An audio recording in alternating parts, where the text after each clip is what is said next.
ਸਵਾਗਤ ਹੈ ਜੀ ਤੁਹਾਡਾ ਸਭ ਦਾ ਤੁਹਾਡੇ ਆਪਣੇ ਚੈਨਲ ਪੰਜਾਬ ਨੌਲੇਜ ਹੱਬ ਦੇ ਵਿੱਚ।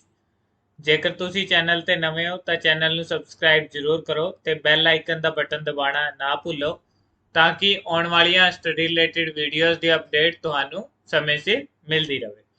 ਸੋ ਸਟੂਡੈਂਟਸ, ਜਿਵੇਂ ਕਿ ਤੁਹਾਨੂੰ ਸਭ ਨੂੰ ਪਤਾ ਹੈ, ਕੱਲ ਨੂੰ ਜੋ excise and taxation inspector the exam ਹੈ ਉਸ ਦੇ ਵਾਸਤੇ ਟੈਕਸੇਸ਼ਨ ਤੇ ਇੰਡਸਟਰੀਅਲ ਡਿਵੈਲਪਮੈਂਟ ਦਾ ਫਾਈਨਲ ਲੈਕਚਰ ਅਸੀਂ ਹੁਣ ਡਿਸਕਸ ਕਰਾਂਗੇ। ਇਸ ਤੋਂ ਪਹਿਲਾਂ 4 ਪਾਰਟ ਅਸੀਂ ਕਰ ਚੁੱਕੇ ਹਾਂ। ਫਾਈਨਲ ਲੈਕਚਰ 5ਵਾਂ ਪਾਰਟ ਜੋ ਕਿ ਇੰਪੋਰਟੈਂਟ ਹੈ ਐਗਜ਼ਾਮ ਪੁਆਇੰਟ ਆਫ ਵਿਊ ਤੋਂ, ਉਹ ਅਸੀਂ ਡਿਸਕਸ ਕਰਾਂਗੇ। ਤਾਂ ਤੁਸੀਂ ਸਾਰੇ ਇਹਨੂੰ ਕੁਐਸਚਨ ਨਾਲ ਦੀ ਨਾਲ ਨੋਟ ਕਰਦੇ ਰਹਿਣਾ। ਪਹਿਲਾ ਕੁਐਸਚਨ ਹੈ, ਟ੍ਰੇਡ ਯੂਨੀਅਨ ਐਕਟ ਦੇ ਅਧੀਨ ਟ੍ਰੇਡ ਯੂਨੀਅਨਾਂ ਦੁਆਰਾ ਇੱਕ ਰਾਜਨੀਤਿਕ ਫੰਡ ਦੀ ਸਿਰਜਣਾ ਕਰਨਾ ਕੀ ਹੈ। ਠੀਕ ਹੈ ਜੀ, ਆਪਸ਼ਨ ਤੁਹਾਨੂੰ ਦਿੱਤੇ ਹੋਏ ਨੇ। ਲਾਜ਼ਮੀ ਹੈ, ਆਪਸ਼ਨਲ ਹੈ, ਡੋਨੇਸ਼ਨ ਹੈ ਜਾਂ ਫਿਰ ਕੋਈ ਵੀ ਇਹੋ ਜਿਹੀ ਪ੍ਰੋਵੀਜ਼ਨ ਨਹੀਂ ਹੈ। ਤਾਂ ਕੁਐਸਚਨ ਦਾ ਆਨਸਰ ਹੈ ਜੀ ਆਪਸ਼ਨ ਨੰਬਰ ਬੀ।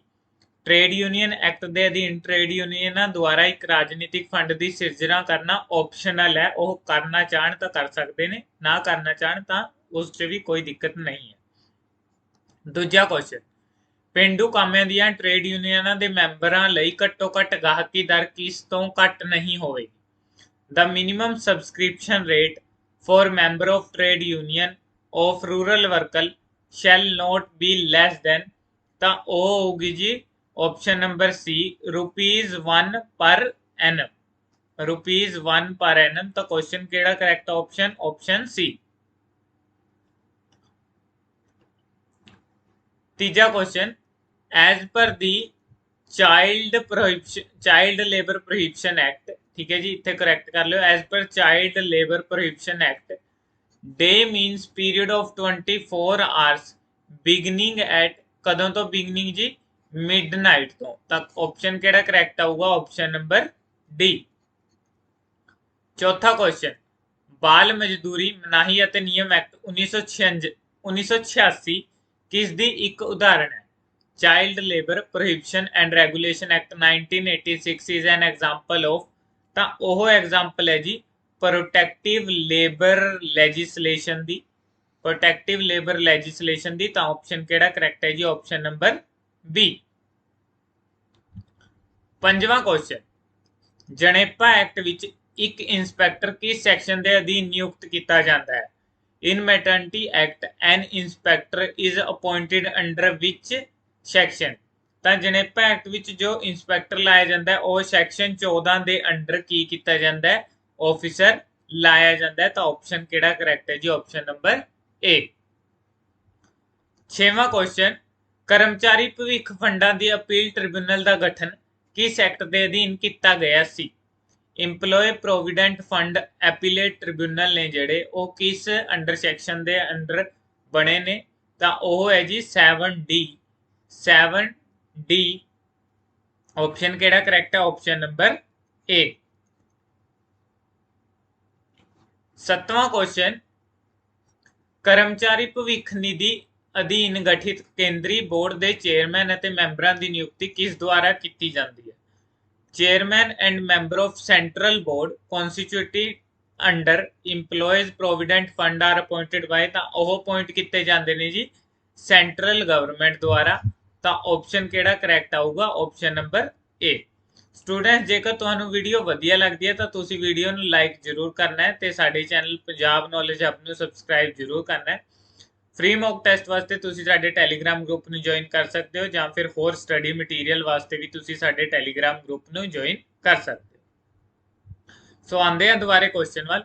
8ਵਾਂ ਕੁਐਸਚਨ, ਤਨਖਾਹ ਐਕਟ 2019 ਦੇ ਕੋਡ ਦੇ ਅਨੁਸਾਰ ਲੇਖਾ ਸਾਲ ਦੇ ਅੰਤ ਤੋਂ ਡੈਸ਼ ਮਹੀਨਿਆਂ ਦੇ ਅੰਦਰ ਬੋਨਸ ਦਾ ਭੁਗਤਾਨ ਨਗਦ ਵਿੱਚ ਕੀਤਾ ਜਾਣਾ ਚਾਹੀਦਾ ਹੈ।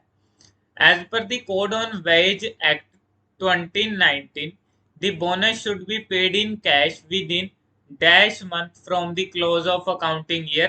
ਤਾਂ accounting year ਦੇ ਕਿੰਨੇ ਮਹੀਨਿਆਂ ਦੇ ਅੰਦਰ ਅੰਦਰ ਉਹ ਦੇਣਾ ਚਾਹੀਦਾ ਹੈ ਜੀ? ਠੀਕ ਹੈ, ਤਾਂ ਉਹ ਦੇਣਾ ਚਾਹੀਦਾ ਹੈ ਜੀ ਆਪਸ਼ਨ ਨੰਬਰ ਬੀ, 8 ਮਹੀਨਿਆਂ ਦੇ ਅੰਦਰ ਅੰਦਰ ਅਕਾਊਂਟਿੰਗ ਈਅਰ ਦੇ। ਤਾਂ ਕਰੈਕਟ ਆਪਸ਼ਨ ਕਿਹੜਾ? Option number B. 9ਵਾਂ ਕੁਐਸਚਨ ਦੇਖੋ ਜੀ, ਇਕੁਅਲ ਪੇ ਇਕੁਅਲ ਵਰਕ, ਠੀਕ ਹੈ ਜੀ, for both man and women is ਮਰਦ ਅਤੇ ਔਰਤਾਂ ਦੋਵਾਂ ਲਈ ਬਰਾਬਰ ਤਨਖਾਹ ਤੇ ਬਰਾਬਰ ਕੰਮ ਕੀ ਹੈ? ਤਾਂ ਉਹ ਹੈ ਜੀ directive principal of state policy. ਠੀਕ ਹੈ ਜੀ, ਤਾਂ ਆਪਸ਼ਨ ਕਿਹੜਾ ਕਰੈਕਟ ਹੈ ਜੀ? ਆਪਸ਼ਨ ਨੰਬਰ ਏ ਆਪਣਾ ਕਰੈਕਟ ਆਪਸ਼ਨ ਹੈ।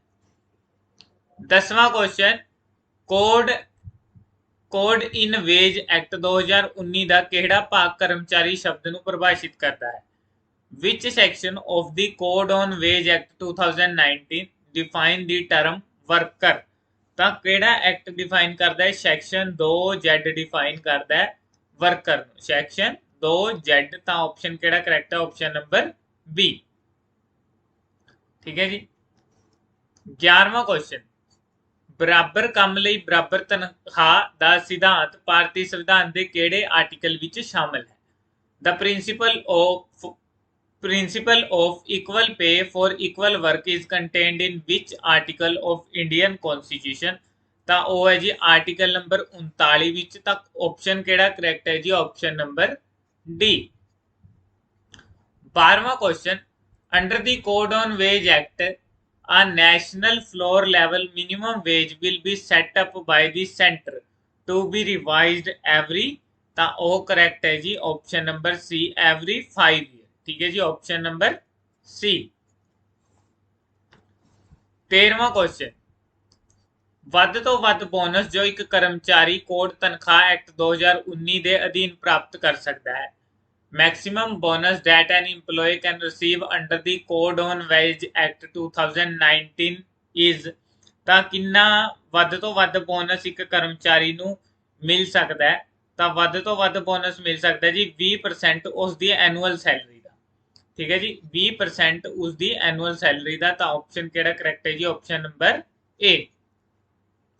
14ਵਾਂ question, Code on Wage 2019 is applicable to employee in organized sector, unorganized sector, government sector ਜਾਂ ਫਿਰ option number D?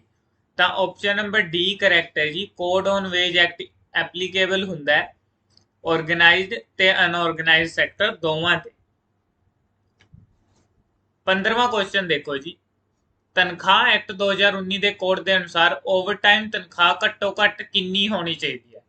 As per the code on wage act 2019 overtime wage must be at least? ਤਾਂ overtime wage ਕਿੰਨੀ ਹੋਣੀ ਚਾਹੀਦੀ ਹੈ ਜੀ? Twice the normal rate of the wage, 2 ਗੁਣਾ ਹੋਣੀ ਚਾਹੀਦੀ ਹੈ ਜੀ ਨੋਰਮਲ ਵੇਜ ਤੋਂ। ਤਾਂ ਆਪਸ਼ਨ ਕਿਹੜਾ ਕਰੈਕਟ ਹੈ? Option number B. 16ਵਾਂ ਕੁਐਸਚਨ, ਵੇਜ ਐਕਟ 2019 ਦੇ ਕੋਡ ਦੇ ਅਨੁਸਾਰ ਕਿਸੇ ਵੀ ਤਨਖਾਹ ਅਵਧੀ ਵਿੱਚ ਜੁਰਮਾਨੇ ਦੀ ਕੁੱਲ ਰਕਮ ਕਿਸ ਤੋਂ ਵੱਧ ਨਹੀਂ ਹੋਣੀ ਚਾਹੀਦੀ?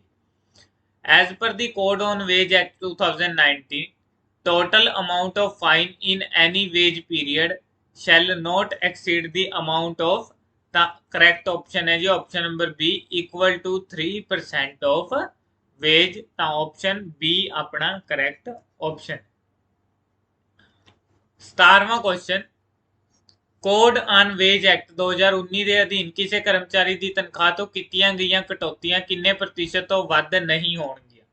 ਤਾਂ ਕੋਡ ਔਨ ਵੇਜ ਐਕਟ ਦੇ ਅਧੀਨ ਕਿਸੇ ਵੀ ਕਰਮਚਾਰੀ ਦੀ ਤਨਖਾਹ ਤੋਂ ਜੋ ਡਿਡਕਸ਼ਨ ਹੋਊਗੀ ਉਹ 50% ਤੋਂ ਵੱਧ ਨਹੀਂ ਹੋਊਗੀ। ਠੀਕ ਹੈ ਜੀ, ਤਾਂ ਆਪਸ਼ਨ ਕਿਹੜਾ ਕਰੈਕਟ ਹੈ? Option number C. 18ਵਾਂ question, code on wage act 2019 ਦੇ ਅਨੁਸਾਰ ਘੱਟੋ ਘੱਟ ਉਜਰਤ ਨਿਰਧਾਰਨ ਮੁੱਖ ਤੌਰ ਤੇ ਆਧਾਰਿਤ ਹੋਵੇਗੀ। As per the code on wage act 2019 the minimum wage fixation would primarily based on? ਤਾਂ ਉਹ ਬੇਸ ਕਿਸ ਤੇ ਹੋਊਗੀ? ਉਹ ਬੇਸ ਹੋਊਗੀ ਜੀ ਜੀਓਗ੍ਰਾਫੀ ਐਂਡ ਸਕਿੱਲ ਤੇ। ਤਾਂ ਆਪਸ਼ਨ ਨੰਬਰ ਕਿਹੜਾ ਕਰੈਕਟ ਆਊਗਾ? Option number B. ਅੱਗੇ ਚੱਲਦੇ ਹਾਂ ਜੀ। 19ਵਾਂ question, code on wage 2019 received president assent on? Code on wage act 2019 ਨੂੰ ਰਾਸ਼ਟਰਪਤੀ ਦੀ ਮਨਜ਼ੂਰੀ ਕਦੋਂ ਮਿਲੀ ਸੀ? ਤਾਂ ਕੋਡ ਔਨ ਵੇਜ ਐਕਟ 2019 ਨੂੰ ਰਾਸ਼ਟਰਪਤੀ ਦੀ ਮਨਜ਼ੂਰੀ ਮਿਲੀ ਸੀ 8 ਅਗਸਤ 2019 ਨੂੰ। ਤਾਂ ਆਪਸ਼ਨ ਕਿਹੜਾ ਕਰੈਕਟ ਹੈ ਜੀ? ਆਪਸ਼ਨ ਨੰਬਰ ਬੀ ਕਰੈਕਟ ਹੈ। 20ਵਾਂ question, the appeal on the certified standing order may be preferred within dash day before the appellate authority? ਤਾਂ ਕਰੈਕਟ ਆਪਸ਼ਨ ਹੈ ਜੀ option number B 30 days। Option number B. ਅੱਗੇ ਚੱਲਦੇ ਹਾਂ ਜੀ। 21ਵਾਂ question, ਕਿਸੇ ਫੈਕਟਰੀ ਨੂੰ ਬੰਦ ਕਰਨ ਲਈ ਅਧਿਕਾਰੀਆਂ ਨੂੰ ਡੈਸ਼ ਦਿਨਾਂ ਦਾ ਨੋਟਿਸ ਦੇਣਾ ਪੈਂਦਾ ਹੈ। To close down a factory the occupier has to give dash day notice to the authorities। ਤਾਂ ਕਿੰਨੇ ਦਿਨਾਂ ਦਾ ਨੋਟਿਸ ਦੇਣਾ ਪੈਂਦਾ ਹੈ? ਤਾਂ 60 ਦਿਨਾਂ ਦਾ ਘੱਟੋ ਘੱਟ ਨੋਟਿਸ, ਮਤਲਬ ਕਿ 3 ਮਹੀਨਿਆਂ ਦਾ, 2 ਮਹੀਨਿਆਂ ਦਾ, ਠੀਕ ਹੈ ਜੀ, 2 ਮਹੀਨਿਆਂ ਦਾ ਨੋਟਿਸ ਉਸਨੂੰ ਦੇਣਾ ਪੈਂਦਾ।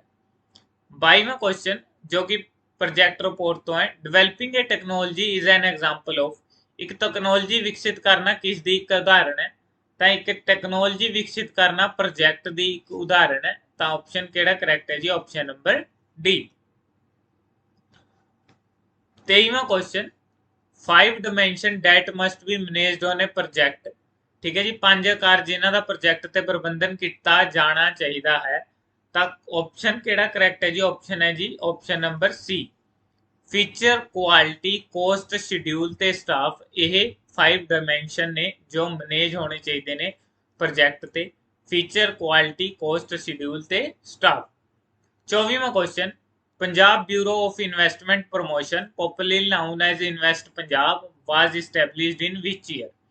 Punjab bureau of investment promotion, ਜਿਸ ਨੂੰ ਇਨਵੈਸਟ ਪੰਜਾਬ ਦੇ ਨਾਂ ਨਾਲ ਵੀ ਜਾਣਿਆ ਜਾਂਦਾ ਹੈ, ਉਸ ਦੀ ਸਥਾਪਨਾ ਕਦੋਂ ਹੋਈ ਸੀ? ਤਾਂ ਉਸ ਦੀ ਸਥਾਪਨਾ ਹੋਈ ਸੀ ਜੀ 2013 ਵਿਖੇ। ਤਾਂ ਆਪਸ਼ਨ ਕਿਹੜਾ ਕਰੈਕਟ ਹੈ ਜੀ? Option number D, invest Punjab. ਠੀਕ ਹੈ ਜੀ।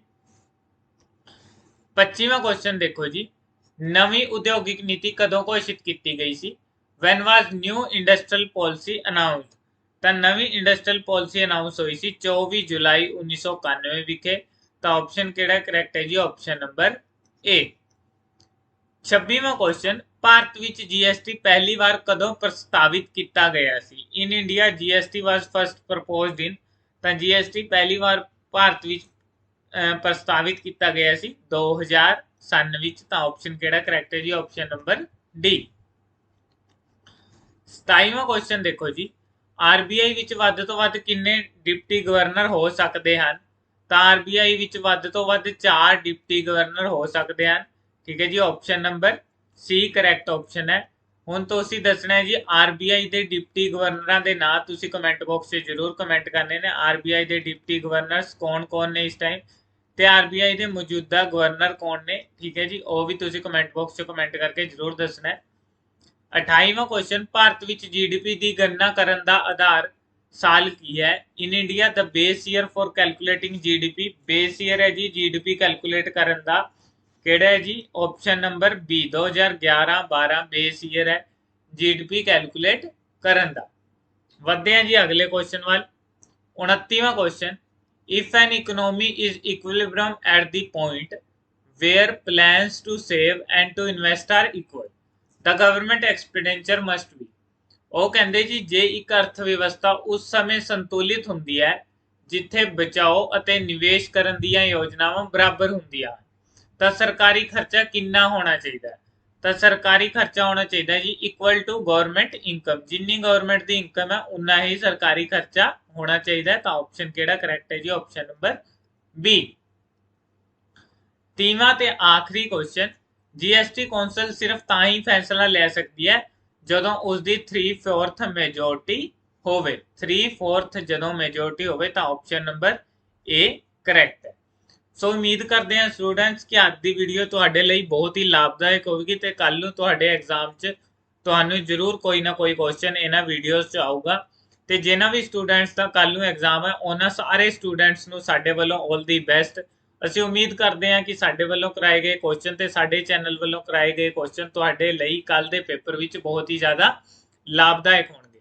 ਸੋ ਸਾਰੇ ਵਿਦਿਆਰਥੀਆਂ ਨੂੰ ਇੱਕ ਵਾਰ ਫਿਰ ਤੋਂ ਜਿਨ੍ਹਾਂ ਦਾ ਕੱਲ ਨੂੰ ਐਗਜ਼ਾਮ ਹੈ ਉਹਨਾਂ ਨੂੰ ਕੱਲ ਦੇ ਐਗਜ਼ਾਮ ਵਾਸਤੇ ਆਲ ਦੀ ਬੈਸਟ। ਤੇ ਸਕਰੀਨ ਤੇ ਤੁਸੀਂ ਸਾਡੇ ਚੈਨਲ ਦੇ ਕੁਝ ਆਫੀਸ਼ੀਅਲ ਸੋਸ਼ਲ ਮੀਡੀਆ ਅਕਾਊਂਟਸ ਦੇਖ ਰਹੇ ਹੋ। ਹੁਣ ਤੁਸੀਂ ਸਾਡੇ ਨਾਲ ਇਹਨਾਂ ਸਾਰੇ ਸੋਸ਼ਲ ਮੀਡੀਆ ਅਕਾਊਂਟਸ ਤੇ ਜੁੜ ਸਕਦੇ ਹੋ। ਇਹਨਾਂ ਸਾਰੇ ਸੋਸ਼ਲ ਮੀਡੀਆ ਅਕਾਊਂਟਸ ਤੇ ਸਾਡੇ ਨਾਲ ਜੁੜਨ ਲਈ ਜੋ ਲਿੰਕ ਨੇ ਉਹ ਵੀਡੀਓ ਦੇ ਡਿਸਕ੍ਰਿਪਸ਼ਨ ਬਾਕਸ 'ਚ ਦਿੱਤੇ ਹੋਏ ਨੇ, ਉੱਥੋਂ ਤੁਸੀਂ ਸਾਡੇ ਨਾਲ ਜੁੜ ਸਕਦੇ ਹੋ। ਜੇਕਰ ਫ੍ਰੀ ਮੌਕ ਟੈਸਟ ਦੇ ਰਿਗਾਰਡਿੰਗ ਕਿਸੇ ਵੀ ਤਰ੍ਹਾਂ ਦੀ ਤੁਹਾਨੂੰ ਕੋਈ ਵੀ ਕੁਐਰੀ ਹੈ ਤਾਂ ਤੁਸੀਂ ਦਿੱਤੇ ਗਏ ਨੰਬਰ 904154 40772 ਤੇ ਕਾਲ ਕਰਕੇ ਕਿਸੇ ਵੀ ਤਰ੍ਹਾਂ ਦੀ ਜਾਣਕਾਰੀ ਲੈ ਸਕਦੇ ਹੋ। ਸੋ ਦੋਸਤੋ ਇੱਕ ਵਾਰ ਫਿਰ ਤੋਂ ਕੱਲ ਦੇ ਪੇਪਰ ਲਈ ਸਭ ਨੂੰ ਆਲ ਦੀ ਬੈਸਟ। ਚੈਨਲ ਨੂੰ ਸਬਸਕ੍ਰਾਈਬ ਜ਼ਰੂਰ ਕਰੋ ਤੇ ਵੀਡੀਓ ਨੂੰ ਲਾਈਕ ਜ਼ਰੂਰ ਕਰੋ। Thank you.